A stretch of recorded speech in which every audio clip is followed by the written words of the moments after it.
Hey everyone, welcome to Be the Change. My name is Lily Mott, and today I'm going to be talking about how change comes when you're a dreamer. This week's guest is Santiago Eulmesekian, and he is an activist with the Fridays for Future movement in his home country of Argentina. Fridays for Future is a youth-led movement that started in 2018 and encourages students around the world to take action against the climate crisis. There are over 14 million people involved in the organization, and Santiago is involved in his chapter in Argentina. So, with that brief introduction, let's get started with this episode featuring Santiago Eulmesekian.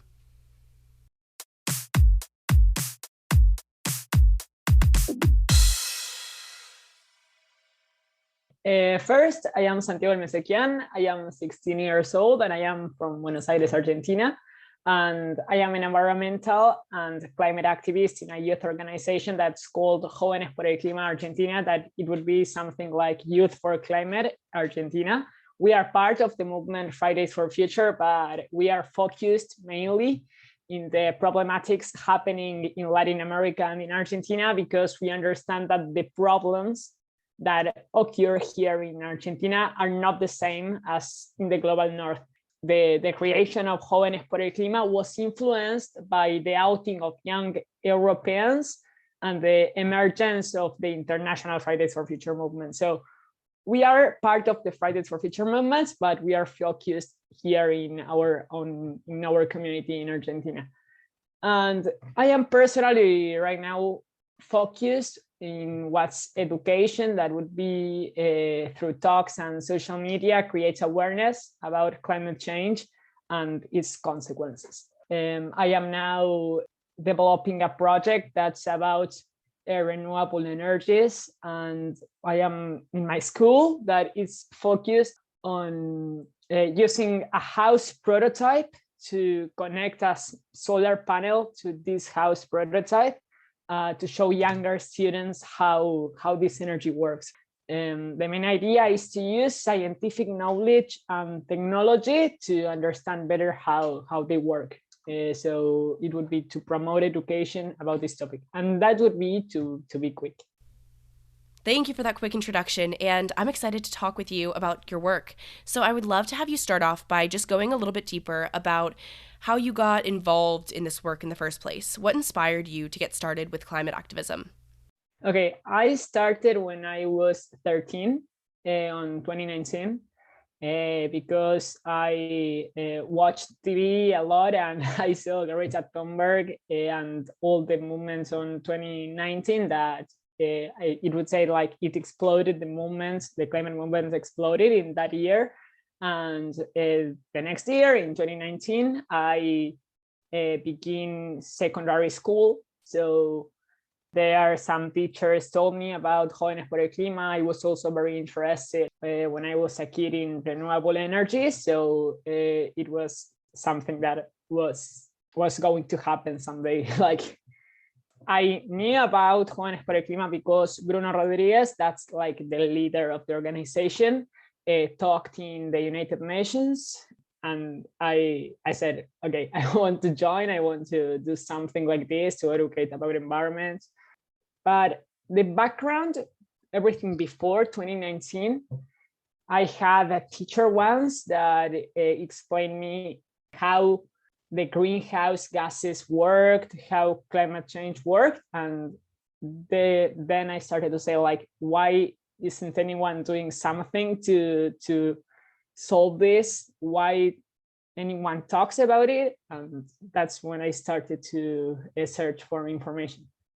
That's so interesting. And 13 years old is so young, and it's so inspiring. So, you mentioned a little bit about Argentina and the way that your country is experiencing climate change, and I would just love to know more about that. So, can you explain a little bit more about the issues that Argentina faces when it comes to climate change?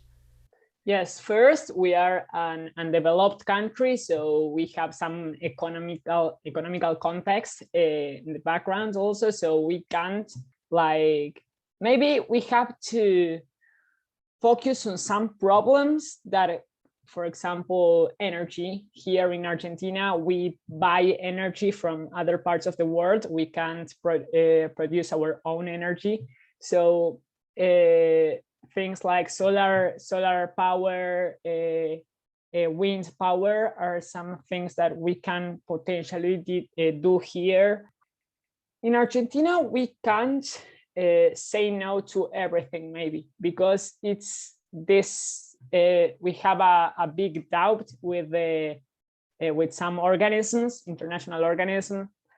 Some countries say, or people in some countries, it's like say, we all have to do this transition, this ecological transition. That is true, but it's partly, but it is true that we also we are poor in our country. The half of the people in Argentina is poor, for example. So we have to find the right line between making our country a green country and then also pushing people away from poverty. So those stuff are some things I am talking about right now. Like when I say we have different problems, maybe we have some problems in the north with lithium, for example, or in the south. There are also many other problems like fishing, for example. You started activism so young and you've been kind of growing up with this work. So I'm sure you've had some great conversations and heard some great advice doing this work. I would love to know, is there a quote or maybe a phrase that you would say motivates you? Are there any words of wisdom maybe that you try to live by? Okay, something that keeps me motivated is first, I am a dreamer, so I believe that this all will be solved someday. So that's something important, because if I didn't think that, maybe I would stop. My activism is like, if I thought that we don't have a future, I wouldn't be here talking to you and doing all my projects that I am currently doing right now. So that's something that keeps me really motivated. Then seeing all the people, or seeing teenagers or youth that are also in the same moment with me, is something that I believe it's really important also, because I don't feel alone, and I feel that I can talk to someone about this and they will understand. Those are some stuff that keeps me motivated. Those are some great ideas, and I think it's great that they keep you motivated. So, can you also tell me more about the work that you're doing with Fridays for Future and just what you're doing to make change in the climate movement? I would love to know more about what that work is like for you.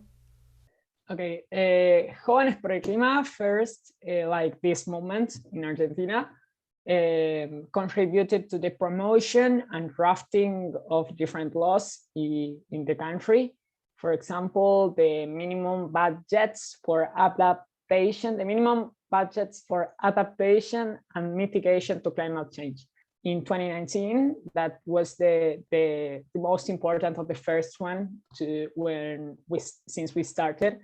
And where in this law, one of its articles establishes the consultative and permanent participation of scientists, like environmental organizations, among others, giving us the possibility to make proposals for the implementation of mitigation and adaptation measures to climate change.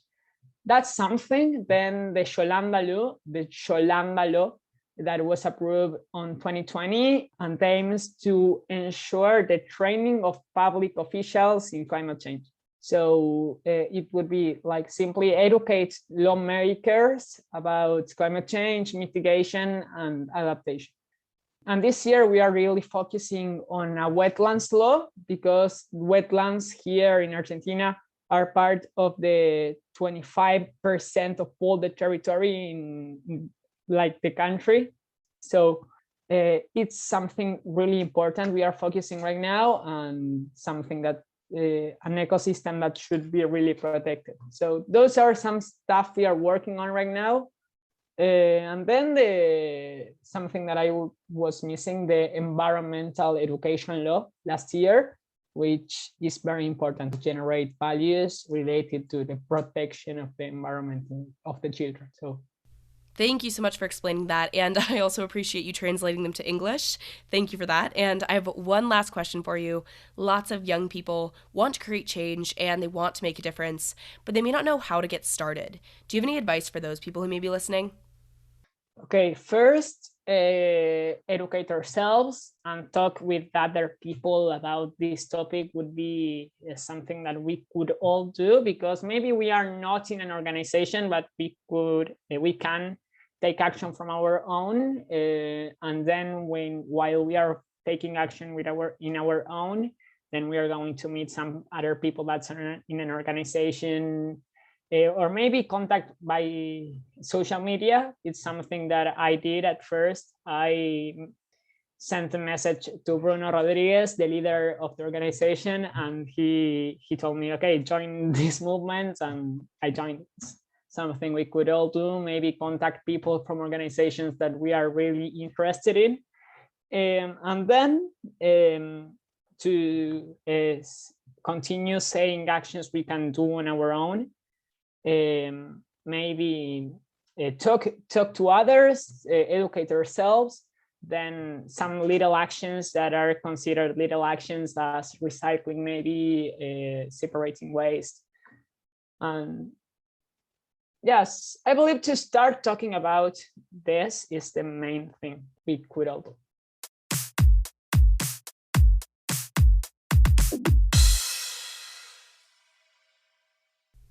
I really enjoyed this conversation with Santiago, and I thought it was really interesting to learn about the specific issues that Argentina is facing due to climate change. I completely agree with Santiago's last piece of advice about getting the conversation started about issues like climate change, because talking and learning more about these issues is the first and really the only way to get started. I also think Santiago's point about having hope that we can make a change and the issue can improve is so important. With issues like climate change, it's important to stay hopeful and optimistic in order to keep working toward change. Sometimes it's important to be a dreamer with these issues, which I think Santiago embodies with his motivation and his work toward making change. It's important to keep Santiago's words of wisdom in mind, because change comes when you're a dreamer.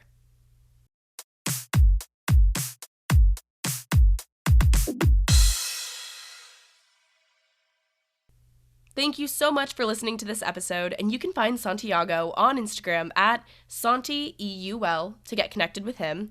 If you want to talk about anything I mentioned, please reach out to me by email at lily@bethechangepodcast.org or on Instagram at bethechangepodcast. Tune in for my next episode, but until then, be the change you wish to see in the world. Bye, guys.